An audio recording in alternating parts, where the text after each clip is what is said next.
الله وبركاته.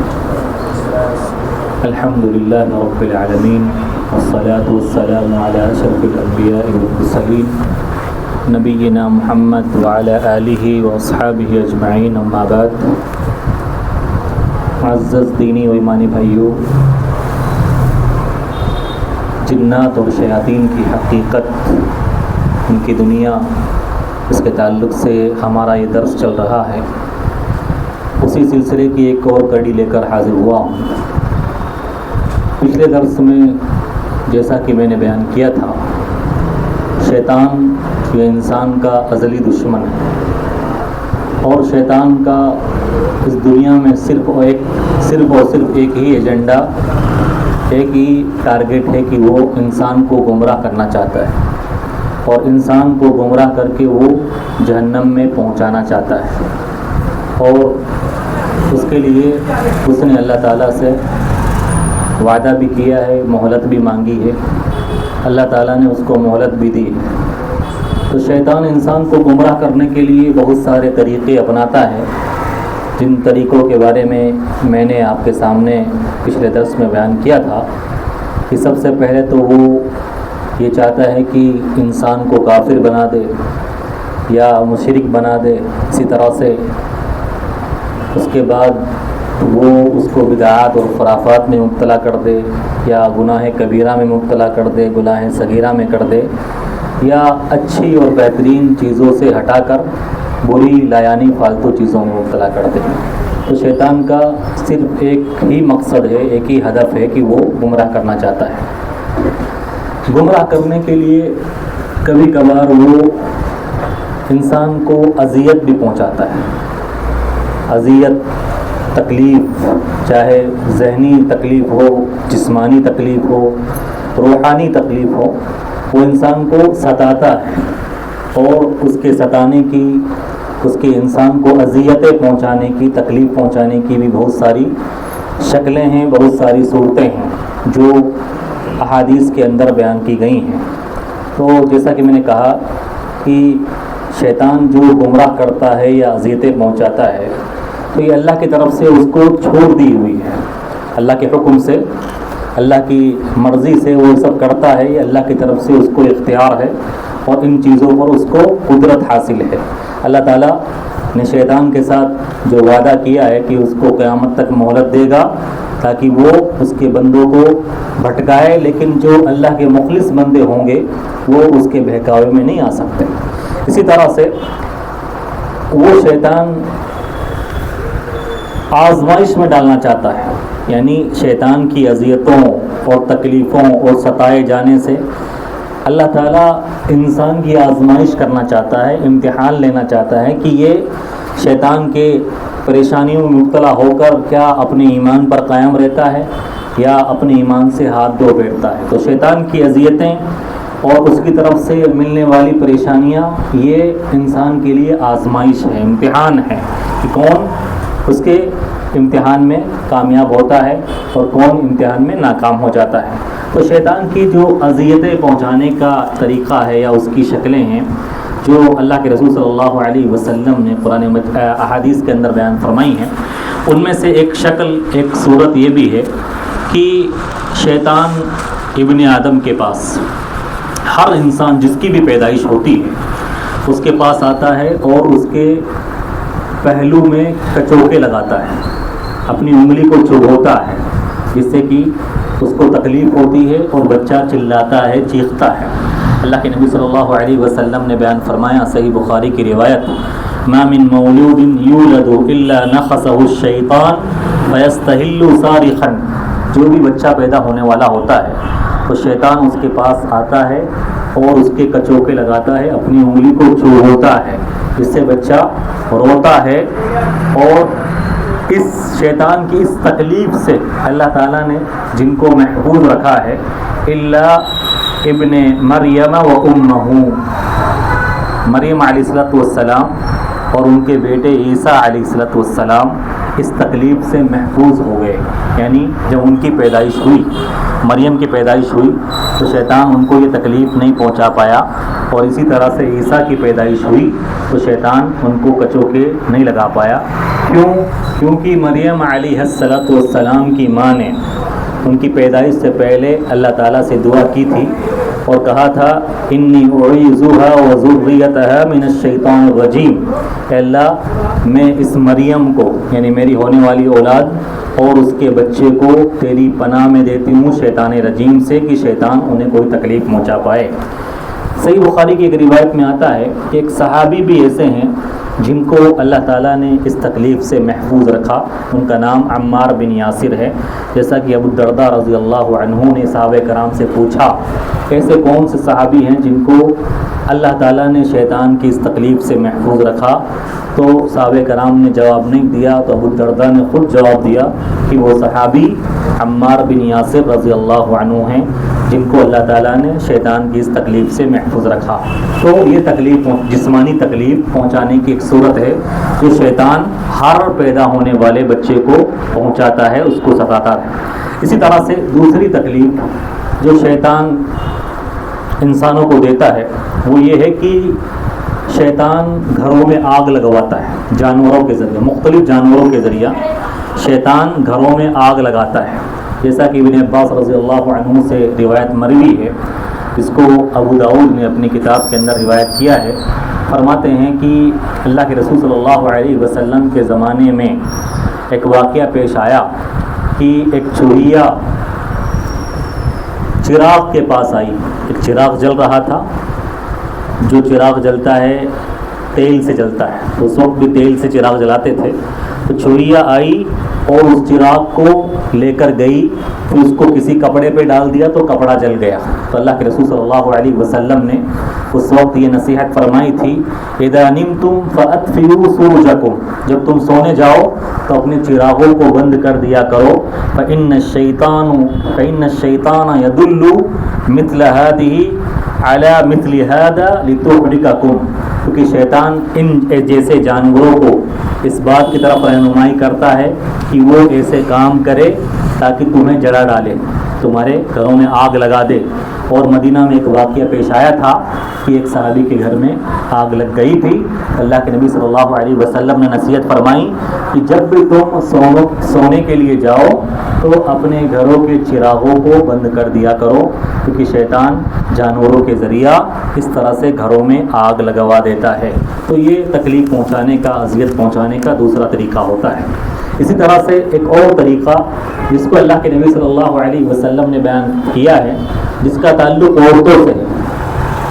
عورتوں کو جب مہواری خون آتا ہے، حیض کا خون آتا ہے، تو جو ان کی عام عادت کے مطابق آتا ہے وہ تو حیض ہوتا ہے، لیکن کبھی عام عادت سے زیادہ ہو جائے، یعنی جو بھی عادت ہے 5 دن 7 دن اس سے بڑھ جائے، اس کے بعد بھی خون نہیں رکتا ہے، تو جو خون آتا ہے وہ شیطان کی طرف سے ہوتا ہے، جس کو استحاضہ کا خون بولتے ہیں۔ اللہ کے رسول صلی اللہ علیہ وسلم نے فرمایا رکضۃ من رکضات الشیطان، شیطان عورت کی رحم کے پاس جا کر رگڑ لگاتا ہے، وہاں پر جس سے خون آتا ہے وہ شیطان کی طرف سے ہوتا ہے۔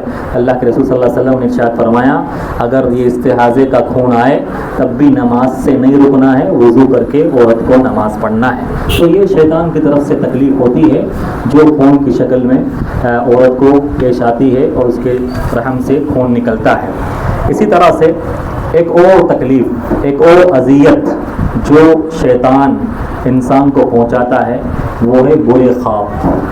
برے خواب دکھاتا ہے، ایسے ایسے برے خواب انسان کو آتے ہیں جس سے انسان ڈر جاتا ہے اور سہم جاتا ہے، پریشان ہو جاتا ہے۔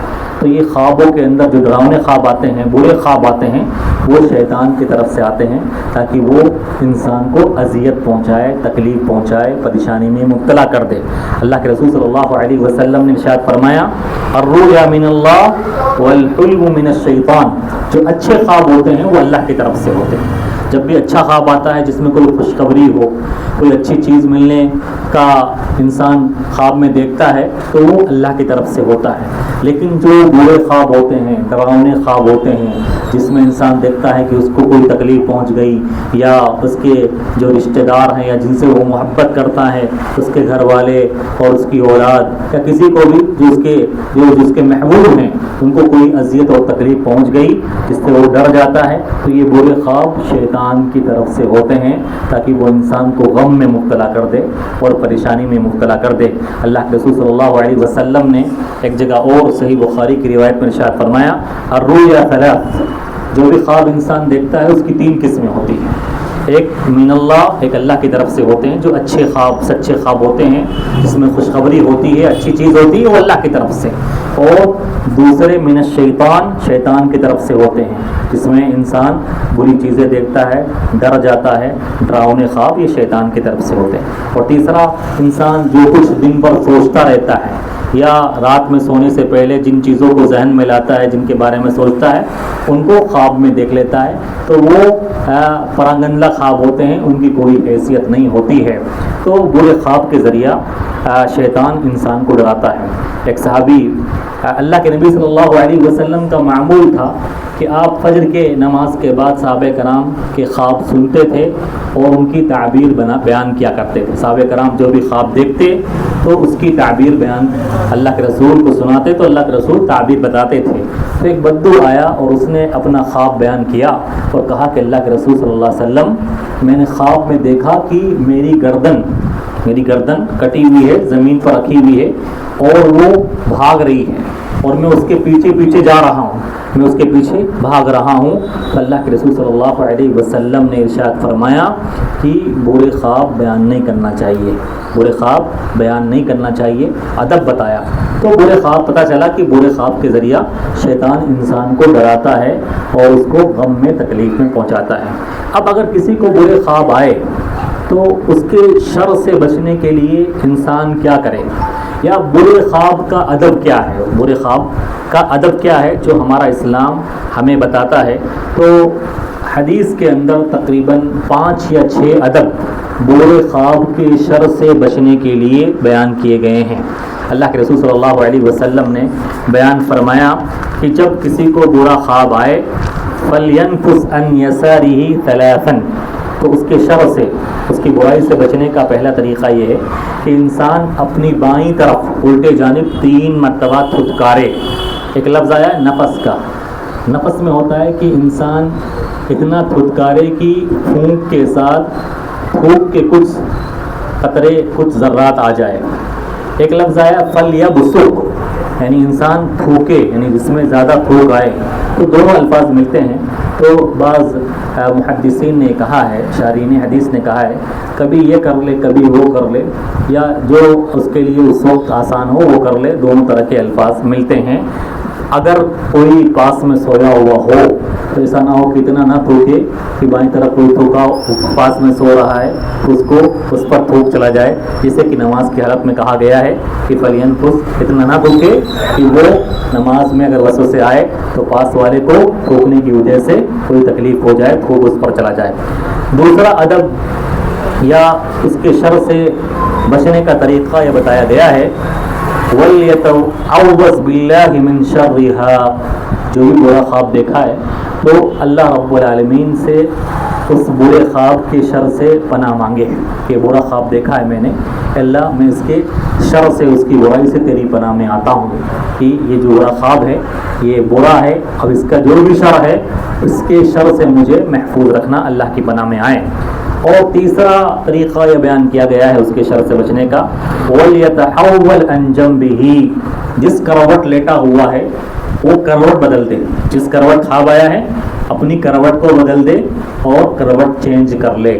اسی طرح سے ایک اور ادب بیان کیا گیا ہے کہ شیطان کے شر سے پناہ مانگے۔ پہلے میں تھا کہ خواب کے شر سے پناہ مانگے، لیکن ایک ادب بعض احادیث میں آیا ہے کہ شیطان کے شر سے پناہ مانگے، اعوذ باللہ من الشیطان الرجیم، کیونکہ وہ خواب شیطان کی طرف سے آیا ہے تو اللہ تعالیٰ سے شیطان رجیم کے شر سے پناہ مانگے۔